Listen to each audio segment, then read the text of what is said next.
The United States has requested a UN Security Council emergency meeting on the deadly unrest in Iran to be held on Friday.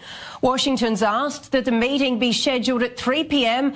after a total of 21 people died and hundreds were arrested in 5 days of unrest that began on December 28 as protests over economic woes quickly turned against the regime in Tehran with attacks on government buildings and police stations. Iran says the United States has crossed every limit in international relations by expressing support for the anti-government protests in the Islamic Republic. This comes as French President Emmanuel Macron also criticized Israel, the United States and Saudi Arabia for encouraging the Iranian anti-regime protests, saying the three countries could lead us to war. The Russian deputy foreign minister has criticized a U.S. proposal for an extraordinary meeting of the UN Security Council on the protests in Iran. Sergei Ryabkov described as harmful and destructive the proposal by U.S. Ambassador to the UN, Nikki Haley. Earlier, Ryabkov warned the U.S. over its stance on the violent protests and riots in Iran, demanding that Washington avoid interfering in the Islamic Republic's internal affairs. The Russian diplomat said he is sure that Iran will overcome the current difficulties. In the ongoing protests in Iran, Turkey is now weighing in, warning against external parties attempting to interfere in the country's domestic politics. Addressing the unrest during a news conference in Ankara, President Tayyip Erdogan's spokesman said that such actions could provoke a backlash. Ibrahim Kalin told reporters that Turkey will not accept any interference aimed at disrupting peace and tranquility. This after at least 20 were killed during the week of mass protests. Take a listen.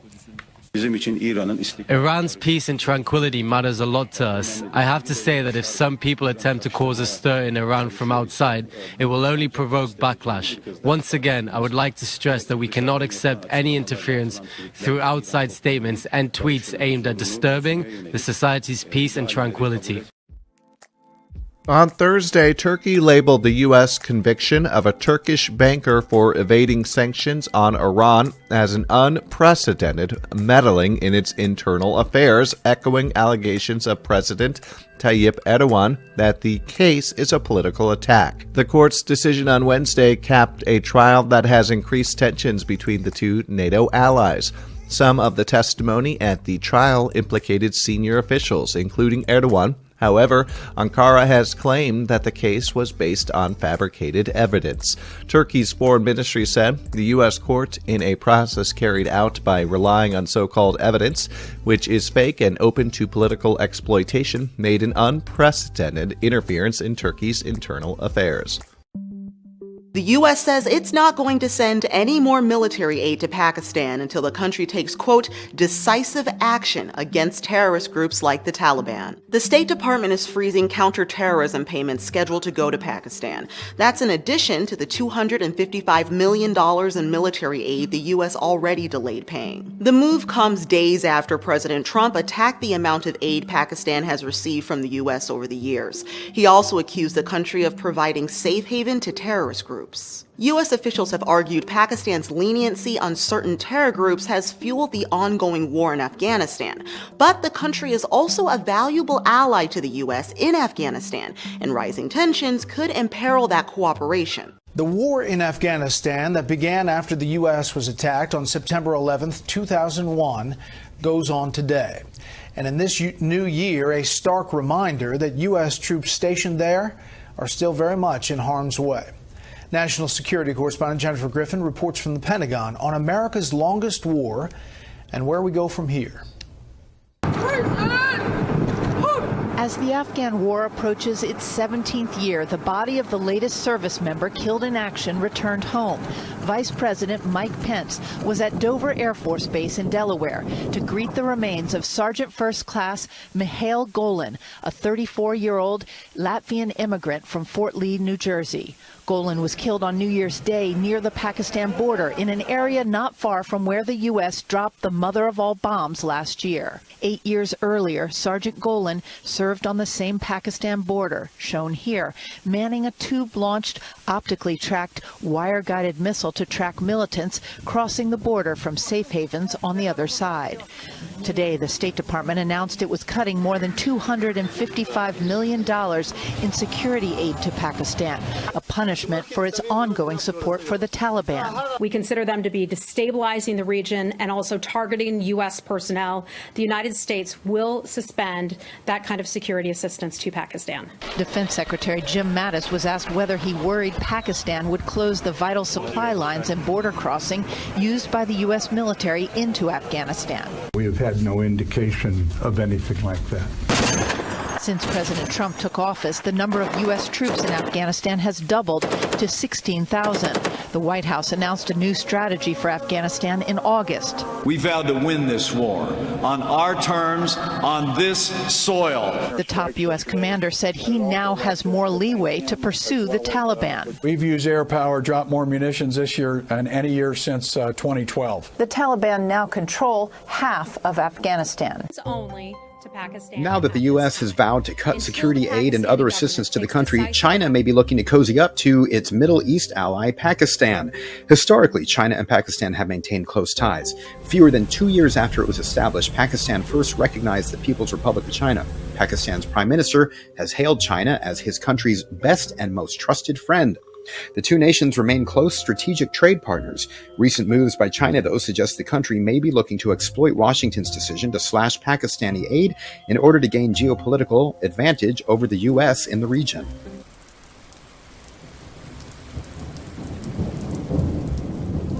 On Thursday, just days after the White House accused Islamabad of failing to combat terrorism and threatening to cut aid, the U.S. State Department has placed Pakistan on a special watch list for severe violations of religious freedom. 10 other nations were also redesignated as countries of particular concern under the International Religious Freedom Act for having tolerated or engaged in egregious violations of religious freedom. China, Eritrea, Iran, Myanmar, North Korea, Sudan, Saudi Arabia, Tajikistan, Turkmenistan, and Uzbekistan all were designated on December 22nd. The department said in a statement, "The protection of religious freedom is vital to peace, stability, and prosperity. These designations are aimed at improving the respect for religious freedom in these countries." Hundreds of Palestinians protested in the Gaza Strip on Thursday against electricity cuts and worsening economic conditions in the coastal enclave. The demonstrators rallying in the Jabalia refugee camp vented their anger against both the Palestinian Authority of Mahmoud Abbas and the Islamist movement Hamas, which runs Gaza. The electricity cuts are a result of a dispute between the Palestinian Authority and Hamas. The PA announced on Wednesday that it had agreed to restore payments for electricity in Gaza 6 months after halting them. The Islamic State's branch in Egypt's Sinai Peninsula declared war on Hamas in a 22-minute execution video. The IS branch asked its supporters to attack Hamas, a Palestinian Islamic political party, also labeled as a terrorist group by the U.S. The video, released on January 3rd, opens with a clip of U.S. President Donald Trump announcing Jerusalem will be recognized as Israel's capital. The video cites Hamas's crackdown on Islamist militant groups and its failure to prevent the United States from recognizing Jerusalem as the capital of Israel as reasons for declaring war. Later, a man is shot in the back of the head because he allegedly smuggled weapons to Hamas members. According to a translation released by the site intelligence group, the speaker calls on viewers to attack security headquarters and courthouses belonging to Hamas, calling them, quote, pillars of tyranny. The New York Police Department and the FBI are investigating images on social media of what appears to be ISIS supporters taking selfies outside museums and other locations around New York as a warning of a possible attack. The photo began circulating over the weekend. It shows a masked hooded man with an ISIS logo on his scarf. He's standing in front of a snow-covered sidewalk outside the Upper East Side Metropolitan Museum. The caption underneath it reads, "We are in your backyard, O worshippers of the cross."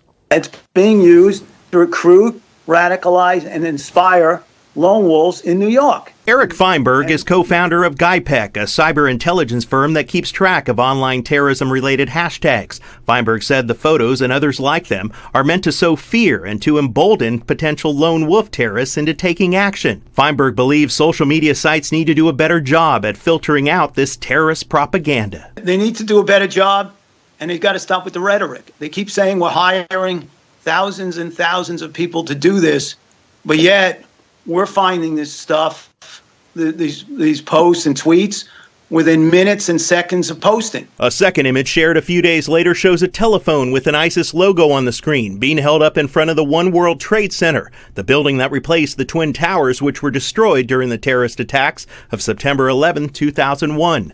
The New York Police Department told CBN News, quote, "The NYPD is aware of the photograph. As with all terror-related threats, the NYPD is looking into the incident. At this time, there are no credible threats related to New York City." Last month, the pro-ISIS online propaganda poster displayed a fake picture showing a captive NYPD Commissioner, James O'Neill, kneeling before a masked terrorist, and other images of ISIS supporters in Times Square.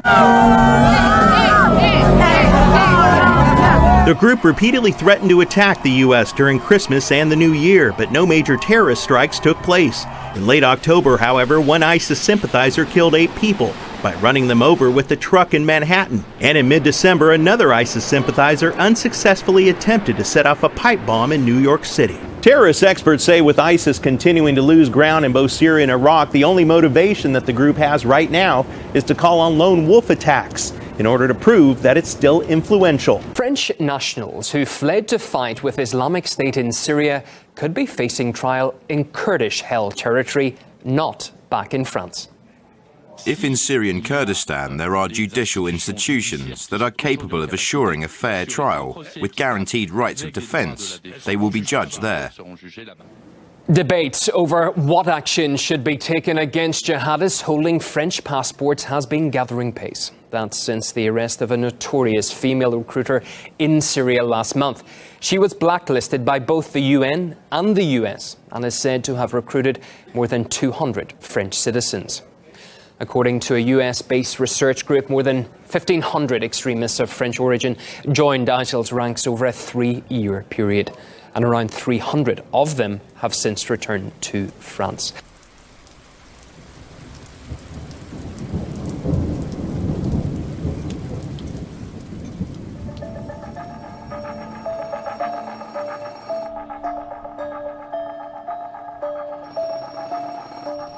I don't feel safe personally living in this area for like 3 years now, and I think the council or the government should do something about it, and everyone should take responsibility, and they should be punished very harsh. It is dangerous now to be out and about at night. The public are in fear, and the police can only do what they can do. There should be more resources out there, but unfortunately the governments are probably not given the budget. This is where it's all going wrong. A rise in violent crime in Germany's Lower Saxony region is being linked to an increase in migrants in a government-backed study. We have reports of violent crime in one German state increased by more than 10% in the last 2 years. Well, this is exactly what a group of criminologists at Zurich University of Applied Science set out to find. And what they established is that there is a link between the increased violent crimes in Lower Saxony and the influx of migrants. But the authors say there are a number of important contributing factors. The first and foremost is the age of the migrants. Most are men between the ages of 14 and 30. Now, generally speaking, people in this age bracket are more likely to commit acts of a violent nature than people in other age groups. Secondly, where they come from is important. Migrants who come from Syria, Iraq and Afghanistan tend not to carry out the same number of violent acts as migrants, for example, that are coming from North Africa. And then third, what is also relevant is the fact that there is a lack of women among the migrants. Only a quarter of migrants are female, which means that you have groups of young men without their wives, their mothers or their sisters, and they are more likely to carry out acts of a violent nature. West Wing staffers will say goodbye to their personal cell phones while they're at work. Starting next week, White House employees and guests can't use their personal devices in the West Wing. Instead, all business must be done on their government-issued ones. Rumors of a personal cell phone ban started circulating months ago. In a statement Thursday, White House Press Secretary Sarah Sanders cited security and integrity concerns. Multiple government officials told Politico last year they thought White House Chief of Staff John Kelly's personal cell phone might have been compromised for months. Kelly is reportedly reportedly the one enforcing the ban. Government devices are more secure, and one official told Bloomberg there are just too many devices on the White House network. Aides have expressed concerns about contacting their families or others during the workday as government devices have limited communication. It's been confirmed that 2 Russian servicemen were killed in an attack on an airbase in Syria on Sunday. The Russian-operated Khmeimim facility on Syria's Mediterranean coast came under mortar shelling at night, but the Defence Ministry says the airbase is still operational. It adds that the surrounding territory has now been secured and that the Syrian security forces are looking for those involved in the attack. Russia is denying reports that 7 of its warplanes were destroyed in a rebel attack in Syria. Russia's Kommersant Daily reported earlier that the planes had been destroyed in an attack on Khmeimim airbase over the weekend. The Kommersant report on alleged destruction of 7 Russian warplanes is fake, Russia's defense ministry reported, adding that the Russian air group in Syria was combat ready.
Of South Korea and the United States have agreed to delay the annual South Korea-US joint military exercises in light of the Pyeongchang Winter Olympics that start next month. Our Blue House correspondent Hwang Ho-jun reports.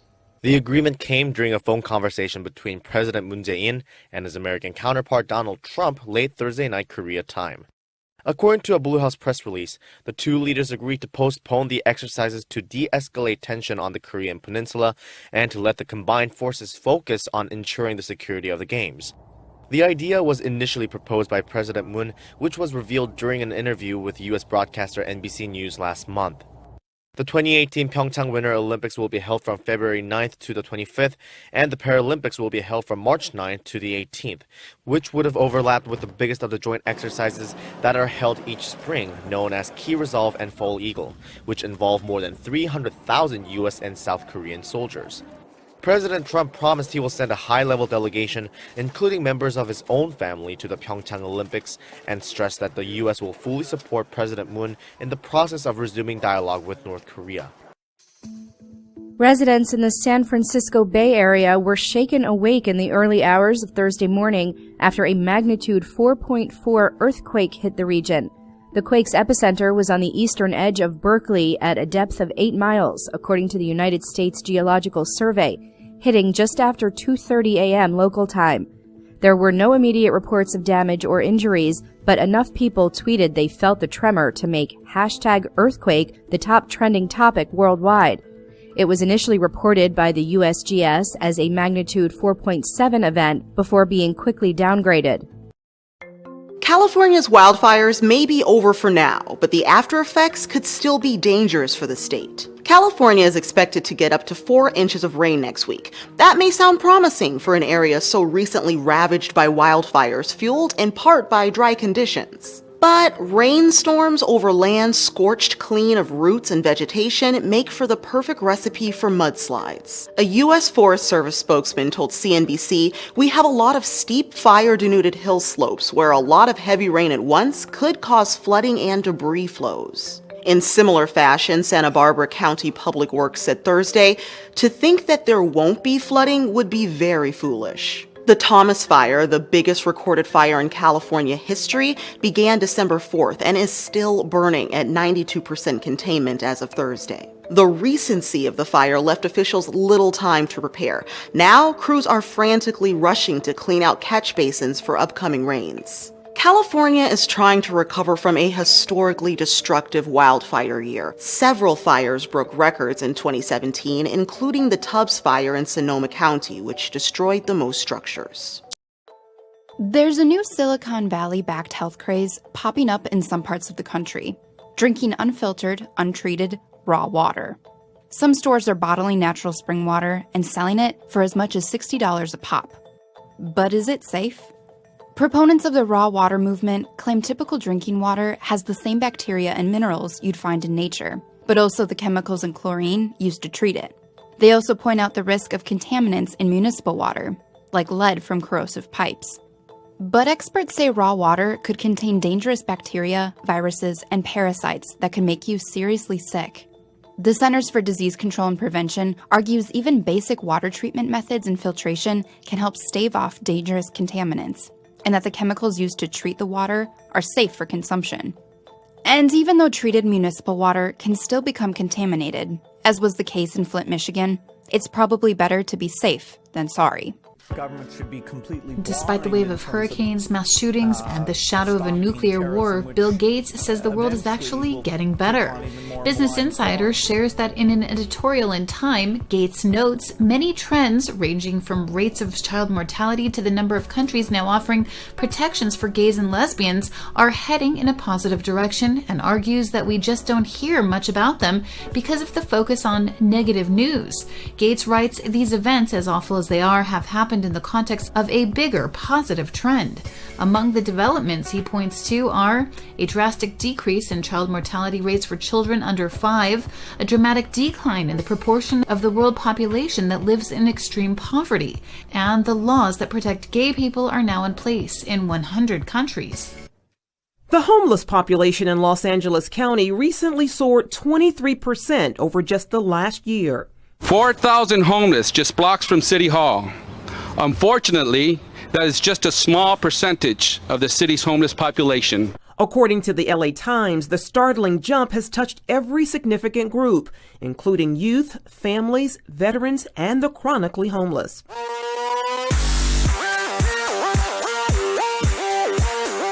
In 2015, Elvis Summers, once homeless himself, started tackling the problem, one tiny house at a time. It all started after he became friends with a woman named Irene McGee, better known as Smokey. It was really hard. You know, people talk crazy to you. Kids is mean to you. You know, talk about you. Look at that old woman pushing a basket. She had been homeless for 10 years following the loss of her husband. One day I was just like, you know, like, Smokey, I know you said you lived down the street, but where? You know, exactly. And so I made her walk me down there and show me, and it was one of the houses down the street. It's like a strip of dirt next to the house and a broken chair. And she was like, I sleep over there. And I'm like, well, you know, where over there? And it's right by that chair. And I'm just, you know, it just got to me. That moved Summers to build Smokey a place she could call home, a tiny home. I just asked her, I said, you know, how would you feel if I built you a little mini house? And I love her response, you know, she said, when's it going to be ready? Went to Home Depot and bought $500 worth of wood and threw it on the ground and went, okay, let's build a little teeny house. It took 5 days to build a 3.5 by 8 foot house. Video of his helpful construction went viral. Since then, Summers has raised more than $100,000 to build more of these houses for people in his community.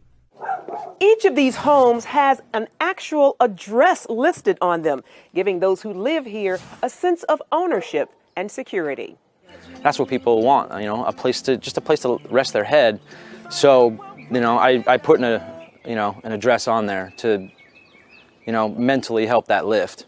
CBN News was there when Summers presented this homeless man with a place to call his own. This house right here is yours. Why don't you come and take a look? I even got some, put some Marine flags in it for you since you're a Marine. And if someone opens the window...